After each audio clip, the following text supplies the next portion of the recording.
menor se mudaba de nuevo. A su madre le encantaba la restauración, así que su predilección por las casas antiguas empujaba a la familia a llevar una vida más bien nómada. Era la primera noche que dormían allí. Como siempre, su madre le había dejado una pequeña bombilla encendida para espantar todos sus miedos. Cada vez que se cambiaban de casa le costaba conciliar el sueño. La primera noche apenas durmió. El crujir de las ventanas y del parqué la despertaba continuamente. Pasaron 3 días más hasta que empezó a acostumbrarse a los ruidos y descansó del tirón. Una semana después, en una noche fría, un fuerte estruendo la sobresaltó. Había tormenta y la ventana se había abierto de par en par por el fuerte vendaval. Presionó el interruptor de la luz, pero no se encendió. El ruido volvió a sonar, esta vez, desde el otro extremo de la habitación. Se levantó corriendo y, con la palma de la mano extendida sobre la pared, empezó a caminar en busca de su madre. Estaba completamente a oscuras. A los 2 pasos, su mano chocó contra algo. Lo palpó y se estremeció al momento. Era un mechón de pelo. Atemorizada, un relámpago iluminó la estancia y vio a un niño de su misma estatura frente a ella. Arrancó a correr por el pasillo, gritando, hasta que se topó con su madre. ¿Tú también lo has visto?, le preguntó. Sin ni siquiera preparar el equipaje, salieron pitando de la casa. Volvieron al amanecer, tiritando y con las ropas mojadas. Se encontraron todo tal y como lo habían dejado, menos el espejo de la habitación de la niña. Un mechón de pelo colgaba de una de las esquinas y la palabra "fuera" estaba grabada en el vidrio. La familia se mudó de manera definitiva para dejar atrás aquella pesadilla. Leonor había empezado a ir a un nuevo colegio y tenía nuevos amigos. Un día, la profesora de castellano les repartió unos periódicos antiguos para una actividad. La niña ahogó un grito cuando, en una de las portadas, vio al mismo niño una vez más, bajo un titular: "Aparece muerto un menor en extrañas circunstancias". La muñeca de trapo. La mudanza tenía a sus padres de los nervios. Corrían de un lado a otro dando órdenes, mientras los hombres de la empresa de transporte colocaban los muebles. Ella se paseaba por los pasillos de su nuevo hogar hasta que llegó a un cuarto con vistas a la calle. Se asomó a la ventana y le encantó lo que vio. Esa sería su habitación. Dio media vuelta y entonces, en un rincón oscuro detrás de la puerta, sus ojos se posaron en una pequeña muñeca de trapo. Seguramente había pertenecido a los antiguos inquilinos. Se convertiría en su nuevo juguete favorito. Un día que su madre pasaba por delante de su puerta, escuchó a su hija hablar con alguien. Se asomó con cuidado y comprobó que la otra voz la emulaba a su hija, lo que le pareció tierno. Era una niña adorable. Se marchó sin prestar atención a la conversación que, en juegos, tenía la pequeña con su muñeca de trapo. Pero no puedo volar. Si puedes. Eres una niña especial. Eres bruja y por eso puedes entender a las muñecas. Agarra la escoba y verás qué divertido es volar. Aunque no me dejen papá y mamá. Claro. No se van a enterar, eres bruja. Convencida, la niña obedeció a la muñeca. Buscó la escoba de la cocina, regresó a su habitación, abrió la ventana y saltó. Cuando abrió los ojos vio como sus padres lloraban desconsolados. Algo extraño ocurría, le parecían mucho más altos de lo que eran. Intentó llamarlos pero no parecían oírla, y en ese momento la vio, una niña de pelo largo y negro, demacrada y fea, la miraba desde un rincón de la habitación. Años esperando a que alguna niña ocupase mi lugar. Si tienes suerte, a lo mejor no tienes que esperar tanto como yo. La cosa. Ted Martin y Sam Miller eran buenos amigos. Ambos pasaban mucho tiempo juntos. En esa noche en particular estaban sentados sobre una valla cerca de la oficina de correos hablando sobre nada en particular. Había un campo de nabos enfrente de la carretera. De repente vieron algo arrastrarse fuera del campo y ponerse en pie. Parecía un hombre, pero en la oscuridad resultaba difícil saberlo a ciencia cierta. Luego desapareció, pero pronto apareció de nuevo. Se acercó hasta la mitad de la carretera, En ese momento se dio la vuelta y regresó al campo. Después salió por tercera vez y se dirigió hacia ellos. Llegados a ese punto, Ted y Sam sentían miedo y comenzaron a correr. Pero cuando finalmente se detuvieron, pensaron que se estaban comportando como unos bobos. No estaban seguros de lo que les había asustado, por lo que decidieron volver y comprobarlo. Lo vieron muy pronto, porque venía a su encuentro. Llevaba puestos unos pantalones negros, camisa blanca y tirantes oscuros.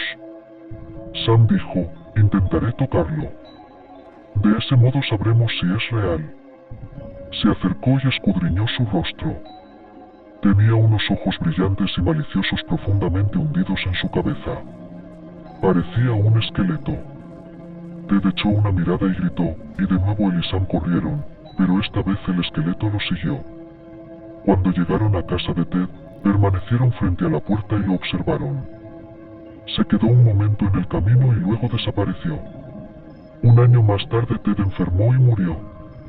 En sus últimos momentos, Sam se quedó con él todas las noches. La noche en que Ted murió, Sam dijo que su aspecto era exactamente igual al del esqueleto. La leyenda de las gemelas les preparó el almuerzo y salieron a la calle apresuradas. Como cada día, llevaba a sus hijas gemelas al colegio. Caminaban tarareando una canción y cogidas de la mano cuando el teléfono sonó desde su bolso. Era del trabajo.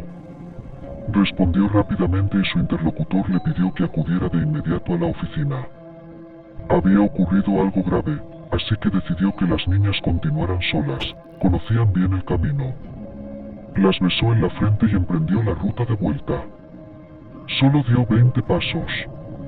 A sus espaldas, el ruido de un fuerte golpe seguido de un frenazo hizo que volteara la cabeza con una expresión de horror en el rostro.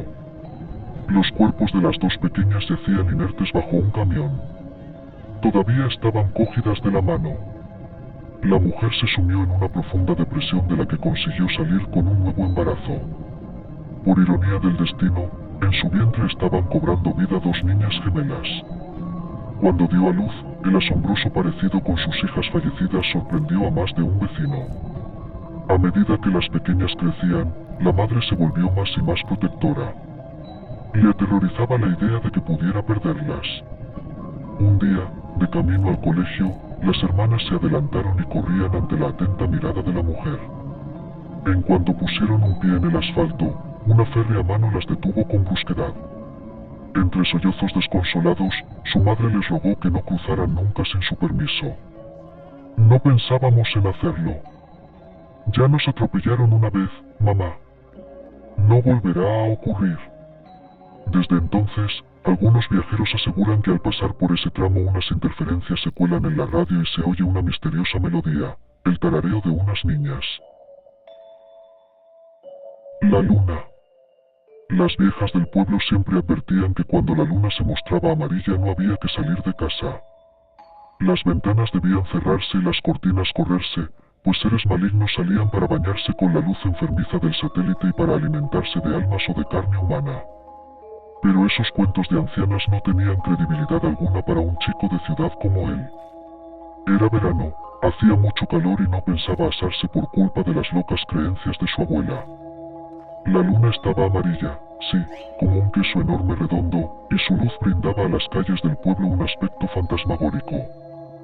Seguro que una foto de la luna le reportaría una buena cantidad de likes en Instagram. Publicidad, sigue leyendo debajo. Tecleando el pie de imagen en su móvil mientras regresaba a la cama, no se percató de que algo más que los tejados de las casas aparecían en la fotografía hasta que ésta no se cargó por completo. Miró asustado la ventana, pero no había nadie, aunque no recordaba haberla cerrado. ¿La había cerrado? Intentaba recordarlo cuando un crujido del armario frente a su cama lo sobresaltó. En un momento dado alzó la cabeza y su piel palideció de golpe. Delante del armario una figura negra de forma indefinida aguardaba. Un débil brillo iluminaba 2 esferas negras como canicas relucientes, pupilas dilatadas que se clavaban en él. Sintió miedo y una voz en su interior le dijo que quizás si perdía el alma, no le dolería demasiado. Sin embargo, el sonido de un relamido, el olor a hierro y un largo punzón en la mano le revelaron que su abuela, ahora perfectamente reconocible al adaptarse su vista a la oscuridad, lo iba a castigar bebiéndose su sangre. Si no había creído en historia de viejas, nadie creería en cuentos de brujas. Gary Ridgway, nacido el 18 de febrero de 1949 en Salt Lake City, Utah, Estados Unidos, es un criminal estadounidense, el asesino en serie convicto más mortífero del país. Afirmó haber asesinado hasta 80 mujeres, muchas de ellas prostitutas, en Washington durante las décadas de 1980 y 1990, aunque se declaró culpable, 2003, de solo 48 asesinatos. Ridgway creció en lo que luego sería Seatac, Washington. Su padre era conductor de autobús y su madre, dependienta. El joven Ridgway afirmó posteriormente que su madre se comportaba de forma inapropiada. En particular, alegó que después de mojar la cama, un hábito que persistió hasta su adolescencia, ella le lavaba los genitales.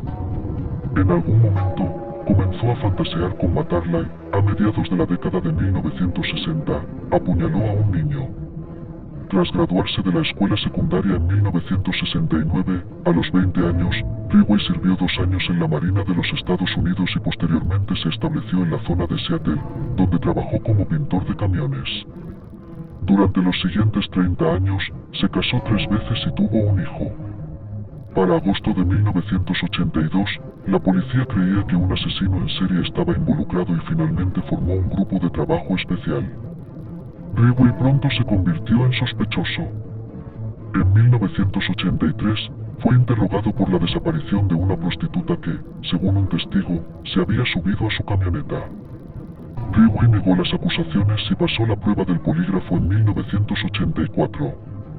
Los detectives descubrieron más tarde un informe de 1982 sobre el hallazgo de Ridgway con una prostituta en un coche aparcado. 2 años después, se encontró un cadáver en las cercanías. En 1987, las autoridades obtuvieron una orden de registro para el domicilio y el trabajo de Ridgway. Sin embargo, ninguno de los objetos, incluidas fibras de alfombra y cuerdas, pudo vincularse con las víctimas. También obtuvieron una muestra de ADN de Ridgway, pero la tecnología entonces disponible no pudo compararla con el semen recuperado de los cuerpos. No obstante, tras la aparición de pruebas más sofisticadas, se logró una coincidencia en 2001 y Ridgway fue arrestado ese mismo año. Aunque inicialmente se declaró inocente, Ridgway pronto confesó los crímenes, afirmando que quería matar a tantas prostitutas como fuera posible. Se centraba en las trabajadoras sexuales porque creía que no serían denunciadas como desaparecidas y porque odiaba a la mayoría de ellas. En 2003, aceptó un acuerdo con la fiscalía, en el que fue condenado a 48 cadenas perpetuas consecutivas sin posibilidad de libertad condicional. Además, accedió a revelar la ubicación de los cuerpos no encontrados. Muchos especularon que era responsable de más muertes, y en 2013, Ridgway afirmó haber asesinado a más de 80 mujeres. La mano huesuda. Una niña de 7 años se había quedado con su abuela en su pequeño piso porque sus padres se habían ido al cine.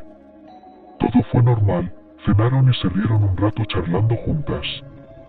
A las 10 de la noche, la abuela se puso a hacer labores de costura, y la niña se puso a ver la tele, pero de repente a la abuela le entró una sed increíble, y le dijo a su nieta si le podía traer un vaso de agua. «Está oscuro», dijo la niña. «No temas, sigue el pasillo, que justo al lado de la puerta del baño hay un interruptor». La niña se decidió, y al entrar al pasillo no veía nada porque estaba muy oscuro, por lo que se arrimó a una pared y fue palpando y tanteando a ciegas en busca de un interruptor. Al seguir andando y llegar al marco de la puerta del baño, se paró y siguió tanteando, y de repente notó como una mano huesuda intentaba arrastrarla a la oscuridad del baño. La niña logró apartarse y fue llorando a su abuela. Desde entonces, la niña está en tratamiento psicológico. ¿Qué pasó si solo estaban ellas dos en la casa y la abuela estaba en el salón cosiendo?